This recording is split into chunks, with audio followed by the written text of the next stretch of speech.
ಬಾಗಲಕೋಟೆ ನಗರದ ಜಿಲ್ಲಾಸ್ಪತ್ರೆಗೆ ಗರ್ಭಿಣಿಯನ್ನ ಕರೆದೊಯ್ಯುತ್ತಿದ್ದ ಆಂಬ್ಯುಲೆನ್ಸ್ ಮತ್ತು ಇನೋವಾ ಕಾರಿನ ನಡುವೆ ಭೀಕರ ಡಿಕ್ಕಿ ಸಂಭವಿಸಿ ಆಂಬ್ಯುಲೆನ್ಸ್ ರಸ್ತೆಯಲ್ಲೇ ಪಲ್ಟಿಯಾದ ಘಟನೆ ಬಾಗಲಕೋಟೆಯ ಬಸ್ ನಿಲ್ದಾಣದ ಸರ್ಕಲ್ ಬಳಿ ನಡೆದಿದೆ.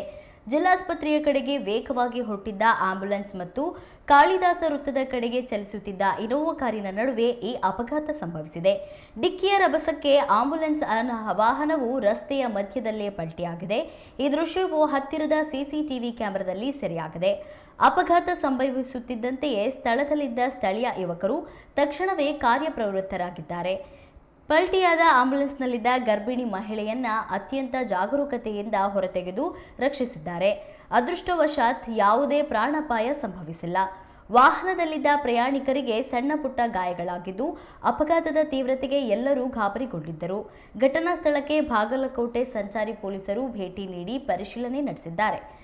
ನವನಗರ ಟ್ರಾಫಿಕ್ ಪೊಲೀಸ್ ಠಾಣಾ ವ್ಯಾಪ್ತಿಯಲ್ಲಿ ಪ್ರಕರಣ ದಾಖಲಾಗಿದ್ದು ಸಿಸಿಟಿವಿ ದೃಶ್ಯಾವಳಿಗಳು ಆಧರಿಸಿ ಮುಂದಿನ ತನಿಖೆ ಕೈಗೊಳ್ಳಲಾಗಿದೆ.